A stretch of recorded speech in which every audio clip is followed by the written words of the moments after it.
Assalamualaikum warahmatullahi wabarakatuh.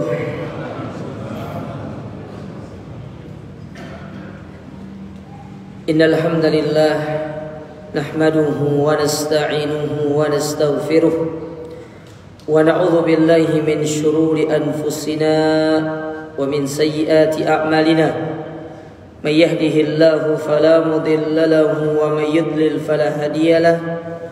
Wa asyhadu an la ilaha illallah wahdahu la syarika lah wa asyhadu anna Muhammadan abduhu wa rasuluh.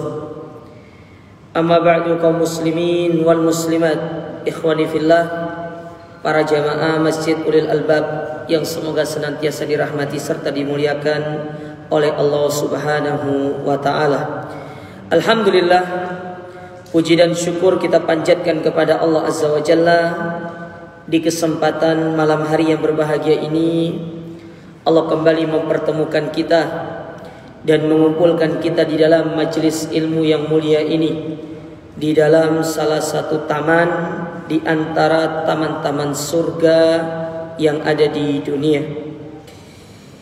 Kembali kita akan melanjutkan kajian kita dari kitab Fadlul Islam, keutamaan agama Islam, masih pada bab yang berkaitan dengan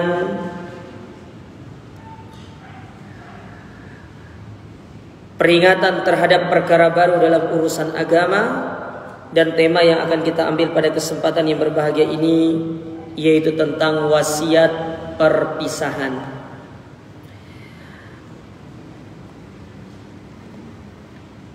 Tema ini diambil dari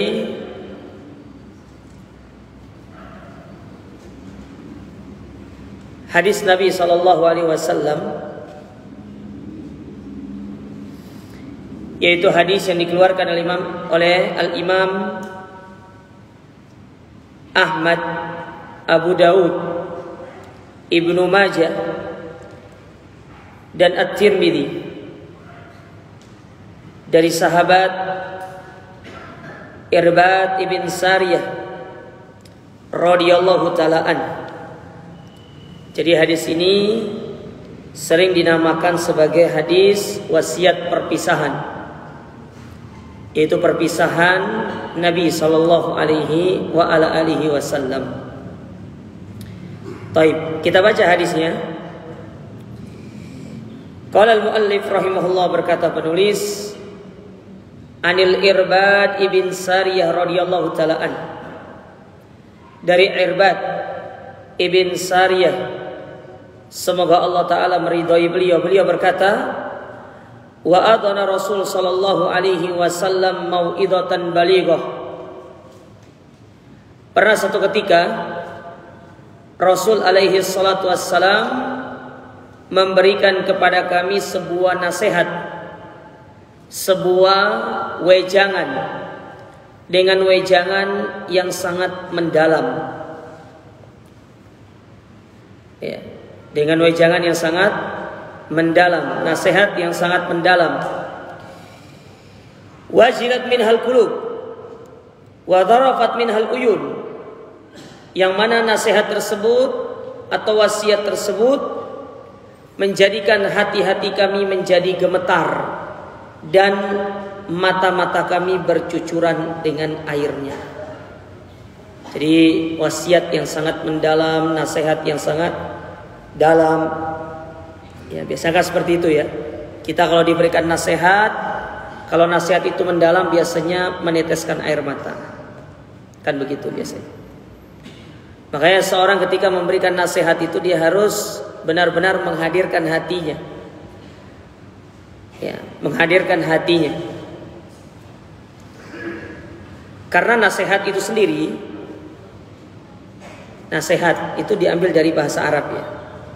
Kalau bahasa kita nasihat itu apa? Petua, ya, wejangan. Nasihat itu diambil dari bahasa Arab, nasoha. Nasoha itu kalau secara bahasa, sebagaimana disebutkan oleh ulama-ulama lughah, di antaranya apa dibawakan oleh Imam Ibnul Faris dalam kitab beliau Maqayisul Lughah, nasihat itu artinya kholaso. Apa arti khalaso? Khalaso itu artinya bersih, tulus.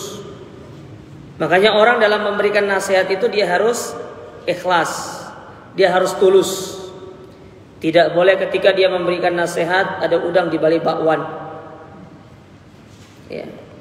Atau ada ulang di balik rempeyek.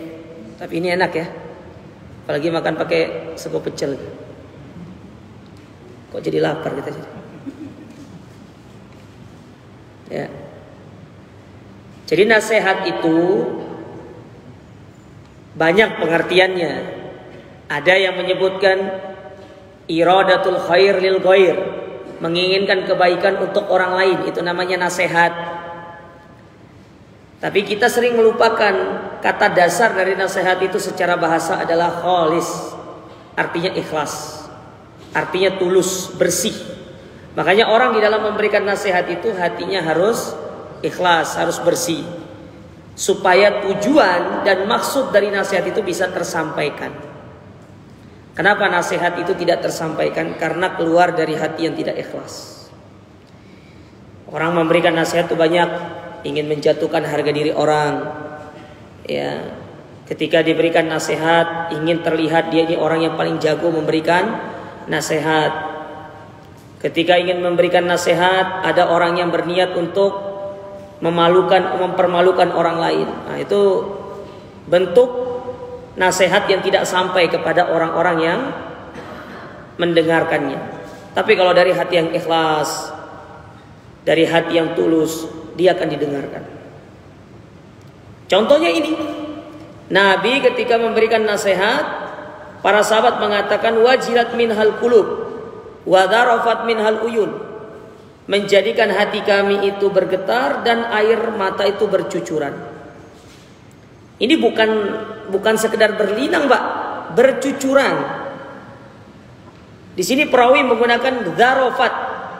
Dharafat itu dengan senangis-nangisnya. Jadi air mata tuh benar-benar keluar dengan banyak, itu namanya dharafat.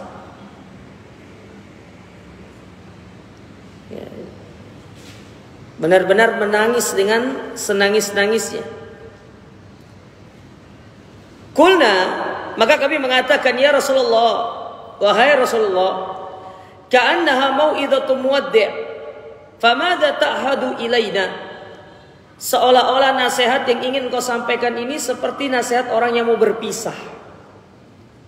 Maka apa yang engkau perintahkan kepada kami? Apa yang engkau nasihati kepada kami? Apa yang ingin kau sampaikan kepada kami? Kan begitu kan? Orang kalau pingin dia berpisah, dia memberikan nasihat, dia memberikan sebuah petuah. Dan ini sebagaimana kita mengamalkan firman Allah dalam surat An-Nisa ayat yang ke-63.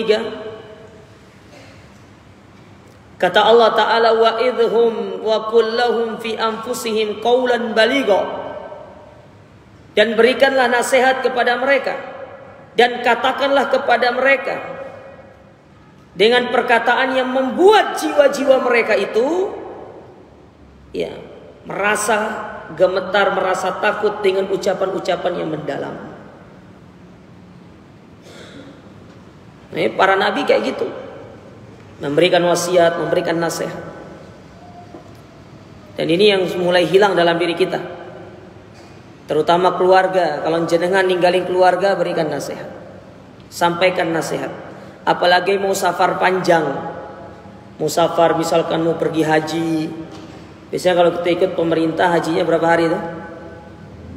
40. Bayangkan 40 hari untuk mau berpisah dengan keluarga. Berikan nasihat, ya, berikan nasihat, berikan petuah yang akan menjadi pegangan mereka. Nah, Nabi demikian, tidak hanya dalam hadis ini. Nabi ketika ingin mengutus para sahabatnya untuk berdakwah, diberikan nasihat sebagai pegangan mereka di dalam berdakwah di jalan Allah Ta'ala, yang akan menjadi sebuah bekal mereka ketika mereka menyampaikan agama ini kepada orang lain. Taib. Qala, maka apa kata Nabi SAW? Nabi bersabda, usikum bitaqwallah azza wa jal. Aku wasiati kepada kalian yang pertama, bertakwa kepada Allah. Ini wasiat yang pertama, bertakwa. Apa itu takwa? Takwa secara bahasa bisa artinya al-hadar, yaitu kita menghindari, waspada. Itu takwa secara bahasa bisa diartikan demikian. Sedangkan secara istilah banyak. Antum mau definisi yang singkat atau yang panjang? Yang singkat aja ya, karena waktunya pendek. Para ulama memberikan definisi takwa itu imtithalu awamirillah wajtinabu manaha anhu wa zajar, yaitu kita menjalankan segala perintah. Perhatikan di situ, perintah, segala perintah. Tidak hanya disebutkan yang wajib, tapi juga dianjurkan yang sunnah. Tidak hanya yang wajib, tapi juga yang sunnah. Sunnah itu saja dibagi dua. Ada sunnah biasa, ada sunnah muakkadah. Saya bawa hadiah. Gak ada hadiah ya. Lihat dulu. Umroh gratis. Berangkatnya biar sendiri. Iya, gak ada hadiah.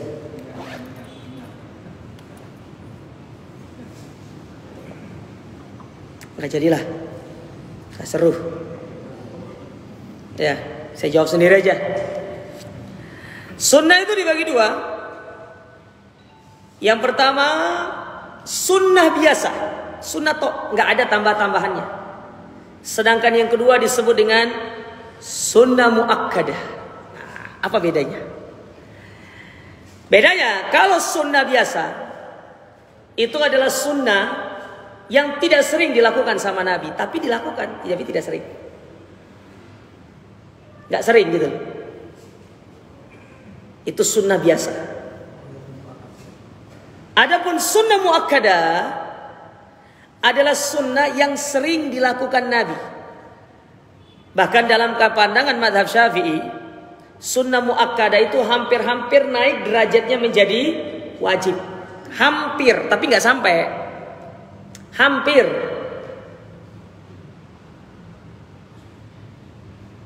Ya. Itu yang dimaksud dengan sunnah muakkadah.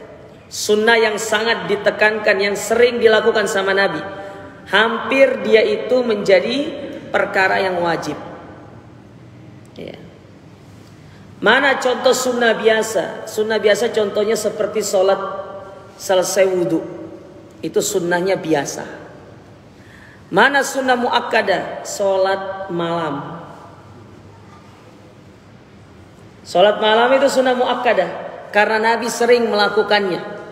Hampir-hampir sholat malam itu menjadi wajib. Bisa dibedakan? Bisa kan? Kalau nggak bisa nanti lihat rekamannya aja. Ya. Hitung-hitung kapan lagi pergi ke Facebook saya kan? Itu bedanya. Ya.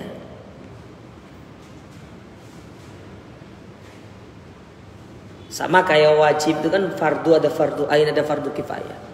Kita tidak ngomong itulah, sunnahnya aja. Sunnah biasa dengan sunnah muakkadah, itu bedanya. Nah, orang yang bertakwa itu dia tidak pilih-pilih, semua dikerjakan, baik yang sunnah biasa ataupun sunnah muakkadah. Di samping itu, mereka yang bertakwa itu adalah orang-orang yang menjauhkan diri mereka dari perbuatan maksiat.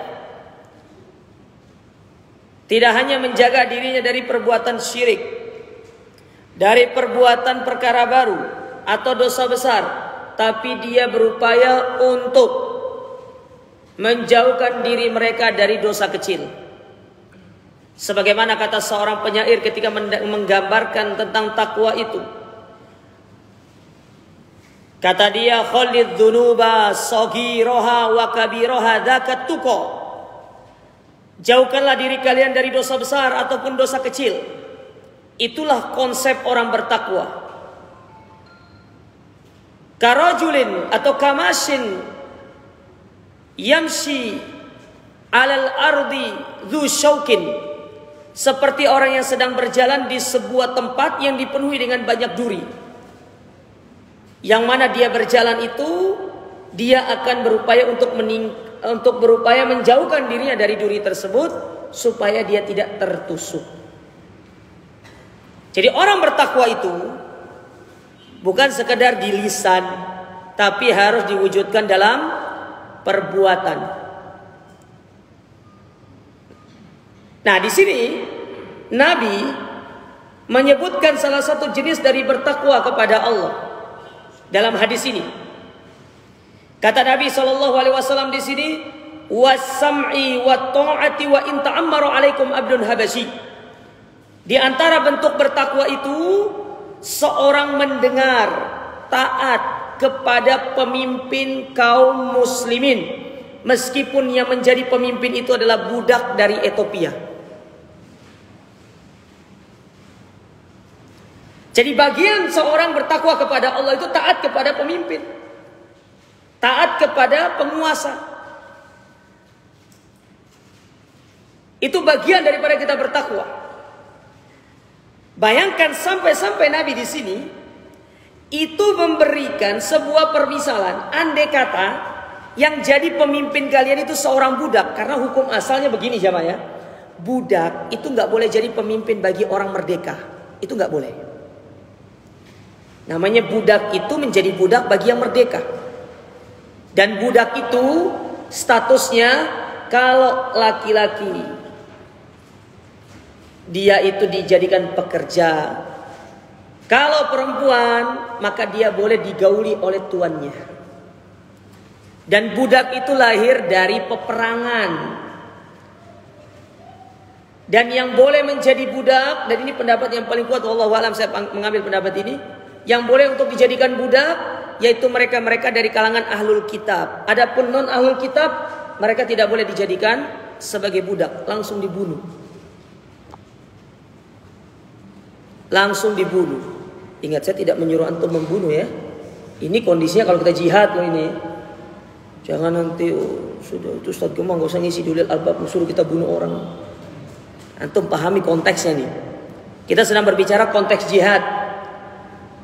Ya, kita sedang di medan pertempuran nih, kita lawan musuh ahlul kitab, perang kita. Ternyata mereka kalah. Nah, ternyata di antara mereka ada yang ditawan, laki-laki dan perempuan. Kan mereka pertama disuruh tebus diri. Kalau mereka tidak mau, mereka dijadikan budak. Ditawarin masuk Islam dulu. Kalau mereka tidak mau, disuruh nebus. Kalau mereka nggak bisa tebus, maka mereka jadi budak. Jadi tidak langsung jadi budak itu. Ada stepnya. Masuk Islam nggak? Nggak mau. Ya udah tebus. Kalau nggak mau tebus, kamu jadi budak. Nah, itu konsepnya. Kalau laki-laki, dia tidak boleh digauli oleh tuan perempuan. Ya. Sementara budak perempuan itu boleh digauli oleh tuan laki-laki. Kalau budaknya hamil, maka status anak yang lahir dari budak ini nanti itu statusnya merdeka karena bapaknya merdeka. Paham ya? Nah, itu yang dimaksud dengan sabda Nabi dalam hadis kedua dari Arba'in Nawawi, hadis Jibril itu, yaitu antalidal amatu rabbataha, seorang budak melahirkan tuannya, maksudnya melahirkan anaknya. Karena kalau anak itu lahir, statusnya itu anak itu sebagai tuan dari ibunya itu. Paham maksudnya ya? Ini saya ngajak antum sedikit pusing. Ya. Saya ulangi ya. Yang boleh jadi budak dari kalangan mana? Ahlul kitab. Budak perempuan digauli sama tuannya yang laki. Hamil. Lahirkan. Status anaknya merdeka atau budak? Merdeka. Dia merdeka. Itu disebut dengan tuan bagi ibunya. Meskipun ibunya yang melahirkan dia, tapi kalau masih statusnya budak, maka anaknya itu sebagai tuan.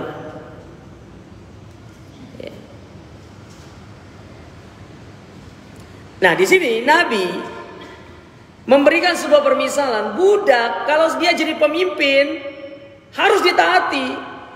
Misalkan mereka mengumpulkan budak-budak yang lain untuk melakukan suatu kudeta, ingin menjadi pemimpin, dia pergi untuk mengkudeta seorang raja misalkan, dia ingin menjadi pemimpin, naik dia, berhasil mengkudeta raja tersebut dan dia menjadi pemimpin.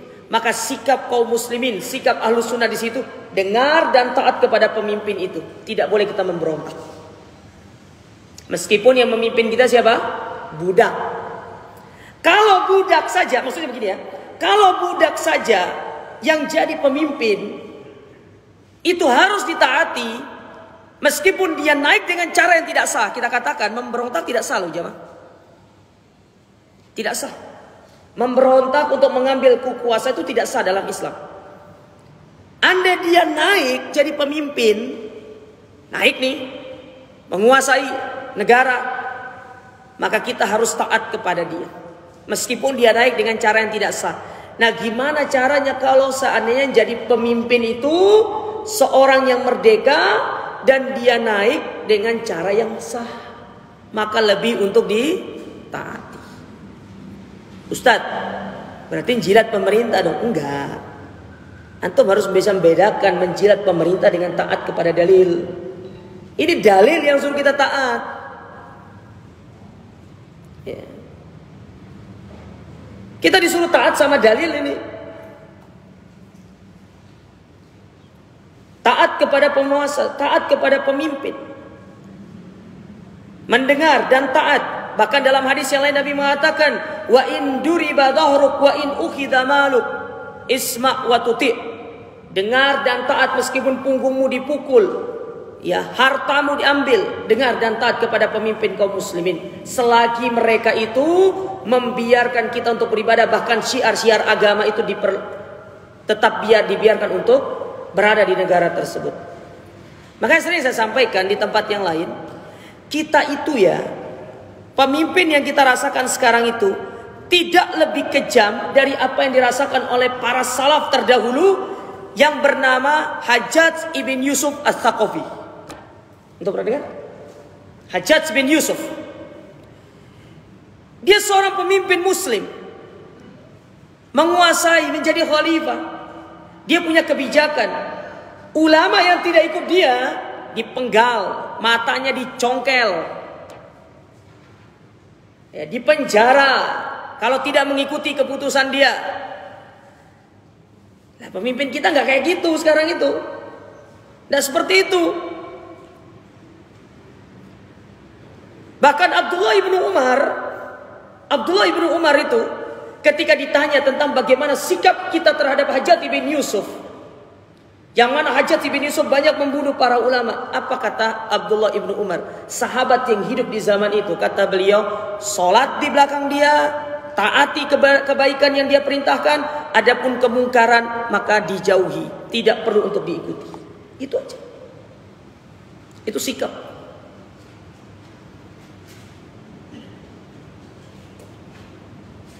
Antum mau mengeluh bagaimanapun, tidak bisa sekarang. Kita aja bisa bersabar, berdoa sama Allah. Ya. Bukan bahkan kita sering di luar, di luar sana kita dengar, Ustaz, kita mengidamkan pemimpin seperti Umar bin Khattab. Iya, nggak apa-apa, bagus. Cuma saya berharapnya jangan itu sekedar angan-angan, bukan cita-cita. Kenapa saya katakan itu sebagai angan-angan bukan cita-cita? Menginginkan pemimpin seperti Umar, kita tuh harus memperbaiki diri dulu. Antum kalau pingin pemimpin seperti Umar, paling tidak antum minimalnya menjadi seperti Abdullah ibnu Abbas. Antum sanggup menjadi Abdullah ibnu Abbas? Paling tidak antum harus menjadi Abdurrahman bin Auf. Paling tidak antum harus menjadi seperti Utsman bin Affan, seperti Sa'ad bin Abi Waqqas, Tolha bin Ubaidillah, Zubair ibn Awam. Harus menjadi seperti itu dulu, baru akan lahir seperti Umar bin Khattab. Lah kalau kita kayak gini, sholat masjid Allahu Akbar, masih banyak yang sibuk di pasar, masih banyak yang sibuk kerjaan. Ini masjid di mana-mana bersuara, pekerjaan lebih diutamakan daripada menjawab panggilan Allah. Bagaimana Allah memberikan kepada kita pemimpin seperti Umar? Wong kita masih banyak yang tidak melakukan ibadah kepada Allah Ta'ala.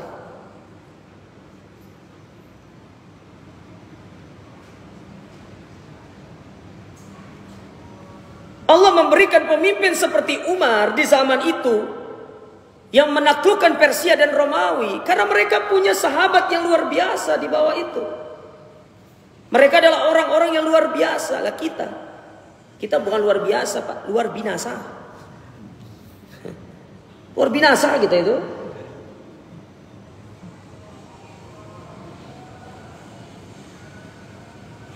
Jadi kita seperti Abdurrahman bin Auf yang tidak pernah takut miskin, berinfak di jalan Allah.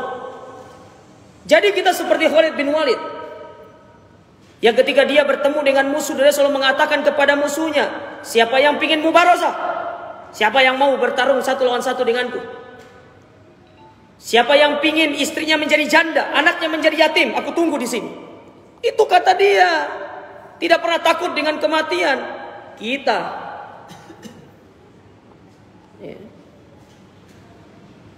kita takut akan kematian. Dan alasan takut kematian itu bukan alasan yang syar'i, karena takut kehilangan dunia. Gimana mau diberikan pemimpin seperti Umar? Perbaiki diri dulu. Sebagaimana Allah Ta'ala berfirman, walau anna ahlal qura amanu wattaqau la fatahna alaihim barakat minas sama'i wal ard. Kalau sekiranya satu penduduk negeri itu mereka bertakwa kepada Allah, memperbaiki dirinya, Allah kirimkan kepada mereka keberkahan. Perhatikan keberkahan di situ. Bukan hanya keberkahan itu berupa ladang yang subur, usaha yang berkah. Tidak. Allah berikan pemimpin yang baik. Itu bentuk daripada keberkahan. Tapi masalahnya kan kita tidak bertakwa sama Allah.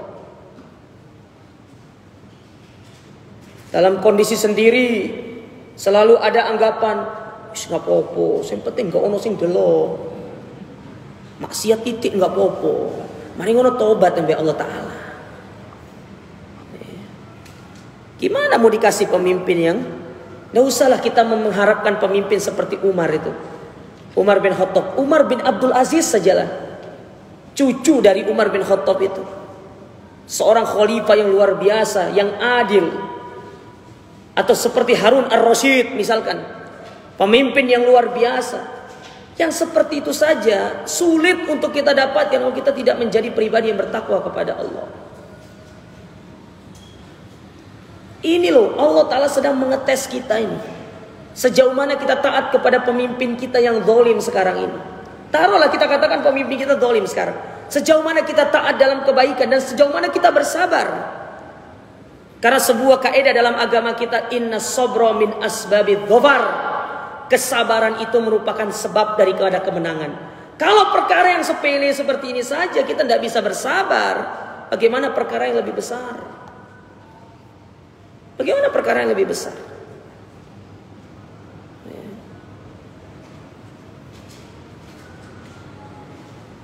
Itu saja sudah menunjukkan kualitas kaum muslimin sekarang.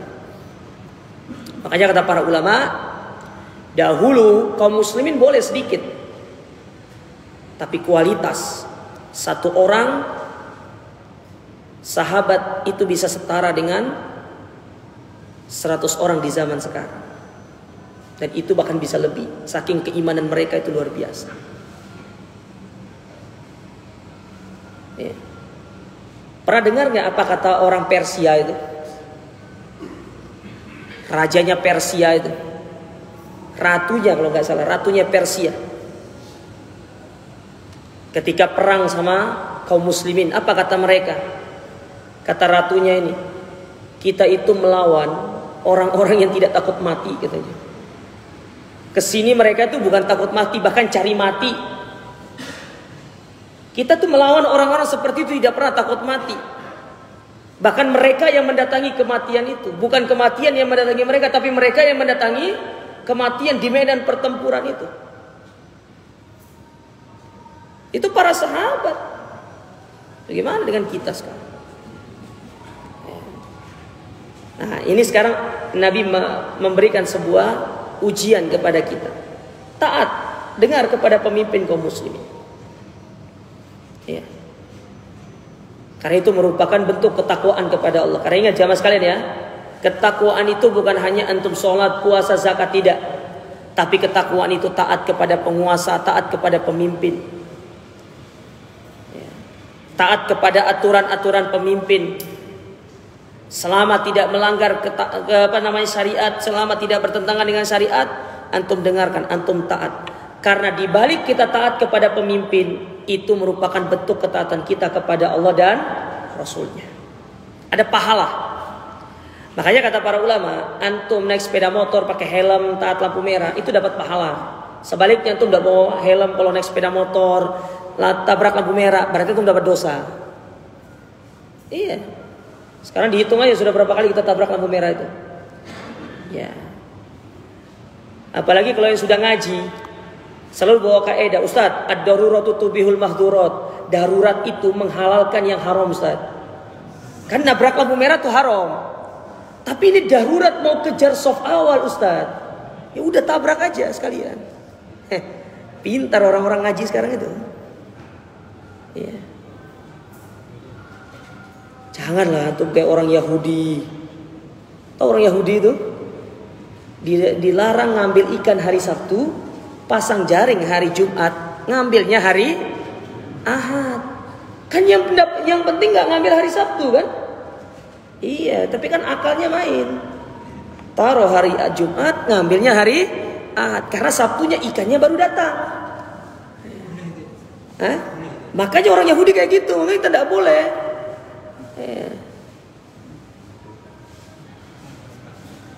Mau tahu contoh kita yang mulai ngekor orang Yahudi kayak gitu tuh? Pergi ke masjid, taruh sajadah, pulang, supaya soft awal nggak diambil. Itu namanya ngakali namanya. Ya nggak boleh. Yang soft awal itu yang berhak yang datang duluan, bukan yang store sajadah kemudian pulang.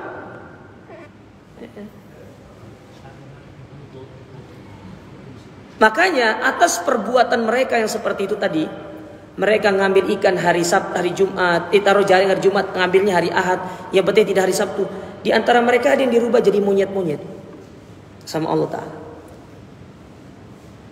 Nah, jangan sampai seperti itu. Allah katakan wa makaru wa makarullah. Kita berbuat makar sama Allah. Allah tuh lebih pintar dari kita, jemaah. Kita tuh diciptakan sama Allah kok. Diciptakan oleh Allah.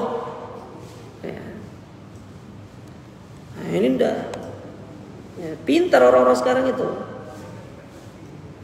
Jadi darurat Ustaz, tabrak aja nggak apa-apa. Shoot, ditabrak. Biasa. Kalau sudah sekali, 2 kali, 3 kali mah biasa itu. Bahkan yang lebih cerdas itu ya, belok kiri dulu baru putar. Shoot, putar. Kalau itu nggak apa-apa, yang penting hijau. Nggak apa-apa kalau itu. Selagi rambunya bilang kiri lurus, apa namanya? Kiri langsung, nggak apa-apa. Ini nggak kiri ikuti syarat lampu atau belok, dosa kalau itu. Bahkan yang lebih cerdas orang-orang, saya pernah lihat sendiri, saking dia kejar waktu itu, sampai lampu merah dia berhenti, dimatikan, motor didorong. Didorong Pak motornya itu. Didorong, terus kalau sudah lewat lampu merah ke sana baru dinyalakan, dinaiki lagi. Oh, cerdas itu. Pintar. Taib. Kemudian lalu kata Nabi SAW, fa innahu man ya'ish minkum, maka barang siapa yang hidup sepeninggalku, tuh sepeninggal Nabi, setelah Nabi meninggal, fasayara ikhtilafan katsira, maka dia akan mendapati perselisihan yang banyak. Ini Nabi loh yang ngomong. Akan ada perselisihan yang banyak, dan itu sudah terjadi. Di zaman sahabat itu banyak perselisihan. Ya. Ketika Abu Bakar jadi khalifah itu sudah banyak perselisihan muncul. Umar, di antara satu perbuatan Umar yang sempat direspon negatif oleh para sahabat ketika memberhentikan Khalid bin Walid sebagai panglima. Para sahabat kaget, loh kok Khalid diberhentikan jadi panglima? Karena selama Khalid bin Walid jadi panglima ini tidak pernah kalah kaum muslimin ini. Menang terus. Harusnya kan Khalid bin Walid dijadikan panglima terus, tapi kenapa diberhentikan? Apa jawaban Umar? Supaya kaum muslimin tahu kemenangan itu bukan di tangan Khalid, tapi di tangan siapa? Allah. Di tangan Allah, bukan di tangan Khalid. Artinya siapapun jadi pemimpin, selama Allah memberikan kemenangan kepada kaum muslim, pasti menang. Tidak harus Khalid jadi pemimpin. Dan benar. Ya, benar. Di perang Qadisiyah, siapa pemimpinnya perang Qadisiyah? Ketika melawan Persia, bukan Khalid, Sa'ad bin Abi Waqqas. Jadi pemimpin pada waktu itu. Memimpin pasukan melawan tentara gajah. Sampai kaum muslimin itu bingung. Ini hewan apa? Kok tidak pernah kita tahu hewan ini, katanya gajah. Sampai mereka tuh harus mencari waktu sampai berminggu-minggu untuk cara mengalahkan pasukan gajah ini. Nggak pernah ketemu sama gajah itu. Diangkat Sa'ad bin Abi Waqqas jadi pemimpin. Para sahabat kaget dengan sikapnya Khalid, dengan sikapnya Umar. Tapi Umar ingin mengajarkan kepada kaum muslimin, kemenangan itu bukan di tangan orang, tapi di tangan siapa? Allah. Manusia itu hanya sebagai sebab, perantara. Sebagai perantara. Nah, ini kita bawa, kita kiaskan kepada kehidupan kita. Kesembuhan jenengan itu bukan di tangan dokter, bukan di obat, tapi di Allah. Obat, dokter itu hanya perantara.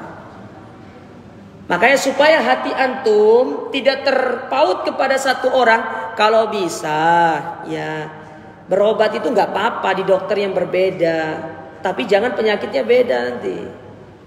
Ya, kalau pusing ya ke dokter ini, kalau ini ke sini, biar rekam mediknya. Tapi nggak apa-apa berobat dengan satu dokter, mungkin karena rekam mediknya itu apa? Biar nyambung. Tapi jangan sampai dalam hati itu menganggap, oh kalau saya pergi ke dokter ini pasti sembuh. Itu salah, itu syirik kepada Allah itu. Tidak boleh. Nanti kalau dokternya mati berarti nggak berobat berarti. Akhirnya nanti dokternya pas sakaratul maut dia datang ke rumah dokternya, dok jangan meninggal. Kalau kamu meninggal nanti aku gimana? Aku tidak bisa hidup tanpamu, katanya gitu. Kacau lah ini. Ya. Nah, perselisihan. Tapi ingat jamaah sekalian ya, perselisihan itu ada dua. Perselisihan itu ada dua. Yang pertama, perselisihan agama. Kalau antum berselisih dalam agama, tenang. Jalan keluarnya sudah ada dalam Al-Quran dan Sunnah. Tinggal antum kembali ke situ. Sementara perselisihan yang kedua, perselisihan pribadi yang suka dibawa ke dalam ranah agama. Kalau itu perselisihan pribadi, antum mau cari dalilnya dalam agama tidak ketemu. Tidak akan ketemu. Makanya ketika antum berselisih dengan saudara antum, itu harus dilihat dulu, apakah ini perselisihan agama atau perselisihan non agama alias pribadi, duniawi. Kalau dia perselisihan agama, Allah sebutkan kaidahnya dalam surat An-Nisa ayat yang ke-59. Allah katakan, fa in tanaza'tum fi syai'in farudduhu ilallahi war rasul. Kalau kalian berselisih dalam satu perkara, kembalikanlah kepada Allah dan Rasulnya. Ada jawabannya semua. Tapi kalau antum berselisih dalam urusan pribadi, ya nggak akan ketemu. Kecuali kalau antum saling memaafkan satu dengan yang lainnya. Para ulama dulu banyak berselisih, Pak. Tapi perselisihan mereka itu murni agama. Pribadi ya pribadi. Contoh, saya kasih contoh ya. Ibnu Taimiyah rahimahullah pernah satu ketika didatangi sama muridnya Ibnu Qayyim. Yang mana Ibnu Taimiyah ini punya musuh. Musuhnya itu dari kalangan Qadariyah. Kalau nggak salah antara Qadariyah sama Jahmiyah. Berselisih dalam masalah urusan agama, saling bantah-membantah. Saling mengungkapkan argumentasi dalam masalah agama. Sampai satu ketika musuhnya Ibnu Taimiyah ini meninggal dunia. Datang Ibnu Qayyim kepada Ibnu Taimiyah. Ya, kata Ibnu Qayyim, ya Ibnu Taimiyah, sesungguhnya musuhmu telah meninggal dunia. Ibnu Qayyim itu berharap Ibnu Taimiyah ini ketawa bahagia dengan meninggalnya siapa? Musuhnya ini. Artinya kalau dia sudah tidak ada, Ibnu Taimiyah dengan mudah untuk mengajarkan kepada kaum muslimin tentang akidah yang benar.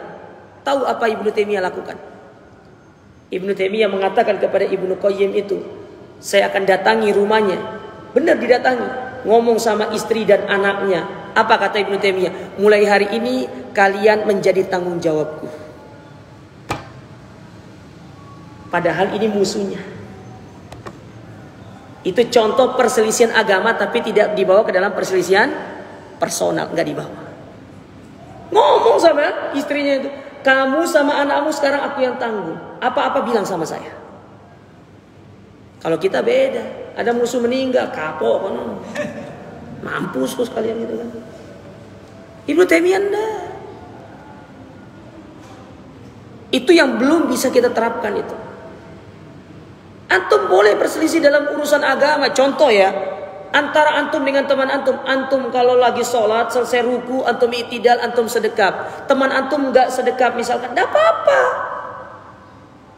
Jangan dalam permasalahan seperti ini kemudian antum nanti membawa dalam urusan pribadi. Ya. Ada orang ya nitip sesuatu kepada antum untuk teman antum. Atau ada seorang nitip kepada antum supaya dikasihkan juga ke teman antum. Tapi karena antum punya perselisihan pribadi, akhirnya antum tidak kasih dia. Itu tidak boleh seperti itu. Agama ya agama. Pribadi ya pribadi, jangan dicampur adukan. Jangan mukalah dengan Abu Sufyan. Abu Sufyan ketika pergi ke Syam dipanggil sama Heraklius. Dalam kondisi saat itu Abu Sufyan belum masuk ke dalam agama Islam. Dipanggil, ditanya sama Heraklius ketika mendapati surat yang dibawa oleh Abdullah bin Hudzafah As-Sahmi. Ketika Nabi mulai untuk mengirim surat kepada raja-raja dunia. Salah satunya Heraklius, diterima, dibaca surat itu. Ketika diterima, maka Heraklius mengumpulkan para pedagang Arab yang ada di negara mereka pada waktu itu di Syam. Ditanya, man aqrabu minkum nasaban? Siapa di antara kalian yang paling dekat dengan nasab Muhammad ini? Kata Abu Sufyan, ana aqrabu minhu nasaban. Aku yang paling dekat nasabnya. Ditanya, Abu Sufyan ditanya, bagaimana kondisi dia? Begini. Disebutkan apa adanya. Harusnya karena terjadi perselisihan antara Abu Sufyan dengan Nabi, seharusnya Abu Sufyan di situ bisa bohong. Bisa menjelek-jelekkan Nabi Muhammad di situ. Tapi pantang bagi mereka orang Arab itu untuk berkata bohong. Pribadi ya pribadi. Masalah agama ya agama. Orang Quraisy, antum tahu orang Quraisy itu lisannya mengatakan Muhammad itu majnun, Muhammad itu gila, tukang sihir, tukang syair, segala macam. Itu lisannya yang ngomong. Tapi harta, kemana dititipkan harta mereka? Nabi Muhammad tempat dititip. Apakah Nabi Muhammad mengambil harta? Tidak. Ketika hijrah dari Mekah ke Madinah, bilang sama Ali, Ali, ini harta orang-orang Quraisy, tolong kembalikan kepada mereka. Aku mau hijrah. Kalau kita enggak, berselisih sama teman, ada orang titip uang sama kita. Oh, kalian tepek uangnya gitu. Kapok kan udah kasih uang gitu. Kan gitu kita kayak gitu. Nabi orang-orang dulu tidak. Nah, Nabi kabarkan kepada kita akan terjadi perselisihan yang banyak. Ketika Nabi mengabarkan ini, Nabi memberikan solusi. Yang pertama apa kata Nabi SAW? Fa'alaikum bisunnati. Berpegang teguhlah dengan sunnahku. Wa sunnatil khulafa'ir rasyidin al-mahdiin min ba'di. Kemudian sunnahnya para sahabat yang sedatang sepeninggalku. Makanya sunnah para sahabat itu dalam status hukum, dia dikatakan sebagai sumber hukum setelah Al-Quran dan sunnah yang disebut dengan ijma'. Jadi sumber hukum itu yang pertama Al-Quran, yang kedua sunnah, yang ketiga ijma'. Kesepakatan para ulama akan satu masa, akan satu hukum. Di bawahnya baru ada namanya kias. Tapi kias ini hanya berlaku dalam masalah fikih. Itu kias. Dalam masalah akidah nggak ada kias, hanya dalam masalah fikih. Contoh, saya kasih contoh penggunaan kias. Zakatul fitr. Zakat fitr itu ya. Di Indonesia dikeluarkan pakai apa? Pakai beras. Ingat ya, beras bukan nasi. Beras. Ya. Sementara redaksi hadis itu Nabi tidak pernah mengatakan zakat fitr itu dengan beras, tidak. Hadisnya berbunyi, farada Rasulullah sallallahu alaihi wasallam zakatul fitr so'an min syair, so'an min tamr, tu'matan lil masakin. Allah itu mewajibkan kepada kaum muslimin zakatul fitr yang diambil dari gandum, yang diambil dari kurma. Dan kemudian setelah itu bel. Nah, azan dulu. Ya.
Taib, sedikit kita lanjutkan. Kias, contoh ya kias. Penerapan kias itu seperti zakatul fitr. Zakat di negara kita itu pakai beras. Sementara dalil yang datang itu Nabi tidak menyebutkan beras, tapi Nabi menyebutkan itu kurma dan gandum, karena itu adalah makanan pokok di zaman dulu. Ya. Lalu kenapa bisa di Indonesia tuh kok pakai beras? Kenapa tidak kita menggunakan kurma atau gandum? Maka para ulama dari dalil tadi itu melakukan namanya kias. Nah, kias itu ada syaratnya. Syaratnya itu ada ilahnya namanya. Ilahnya itu sebab kenapa di Indonesia pakai beras sementara dalil pakai kurma. Ilahnya itu sebabnya karena sama-sama makanan pokok. Karena yang dipahami dalil itu bahwasanya zakat itu diambil dari makanan pokok. Dan makanan pokok masing-masing negara atau masing-masing kaum itu berbeda-beda. Berbeda-beda. Dari situlah diambil yang namanya kias itu. Dikiaskanlah kurma dengan beras karena sama-sama makanan pokok. Ya, sama-sama makanan pokok. Banyak kias itu. Di antara yang sering itu dicontohkan oleh para ulama. Beras dengan kurma atau dengan gandum, ya, atau dengan jagung. Kalau antum tinggalnya di mana? Di Papua mungkin pakai apa? Sagu. Kalau antum tinggal di negara lain, misalkan di mana? Misalkan di Eropa ya pakai bukan roti, ya, enggak rotinya. Kalau dari bahan bakunya gandum ya gandum.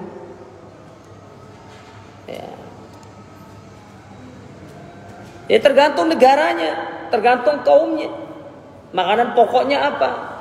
Ya sagu, ya jagung, ya pohong mungkin, ya ubi mungkin.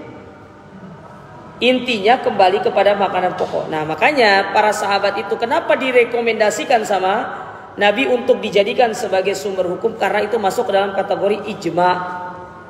Ijma. Kalau bahasa orang sekarang itu bilangnya konsensus. Kesepakatan, ya, kesepakatan para ulama di dalam menentukan hukum diambil dari dalil yang sahih, terkhusus kepada masalah-masalah yang sifatnya itu kontemporer. Banyak masalah kontemporer itu tidak ada di zaman Nabi, tapi di zaman sekarang. Cuma secara dalil yang dasar itu ada, sudah ditetapkan dalil dasarnya. Tinggal turunannya sesuai dengan zamannya dikeluarkan hukum itu. Dan itu butuh pengkajian. Dan yang berhak untuk mengeluarkan hukum ini syaratnya satu. Satu syaratnya. A'immatul mujtahid. Anda yang sudah sampai pada derajat mujtahid. Kalau belum derajat mujtahid gak bisa. Karena yang berhak untuk mengeluarkan hukum itu adalah mereka-mereka yang sampai pada derajat mujtahid. Kalau di zaman sekarang, di antara ulama yang sudah sampai derajat mujtahid itu seperti Syekh Albani. Itu sudah derajatnya mujtahid karena beliau mempelajari semua dalil, mempelajari semua sumber dalil, lalu dikeluarkan dari dalil itu hukum. Kalau kita kan belum. Wong ngajinya aja sekali seminggu masih kadang-kadang suka ndak hadir. Ya. Gimana tuh mau jadi mujtahid? Bedakan mubtada khobar aja nggak bisa. Tahu mubtada khobar? Gak tahu kan? Gimana mau jadi mujtahid mubtada khobar yang gak bisa bedakan?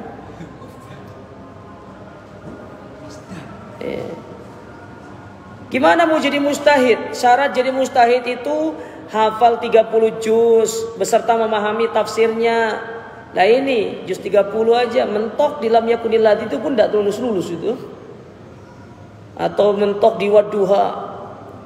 Karena yang dihafal wadduha, akhirnya kalau imamnya baca yang lebih tinggi dari wadduha, itu batuk dia. Ya, ngasih kode. Jangan tinggi-tinggi, saya nggak bisa benerin nanti. Ya. Tapi para jamaah sekalian, ini yang bisa kita ambil. Insyaallah masih kita lanjutkan materi ini pada kesempatan berikutnya. Semoga Allah Subhanahu wa taala memberikan kita kemudahan dalam terus menuntut ilmu, dan semoga Allah taala senantiasa memudahkan segala urusan-urusan kita. Akhir dakwana alhamdulillahirabbil alamin. Wassalamualaikum warahmatullahi wabarakatuh.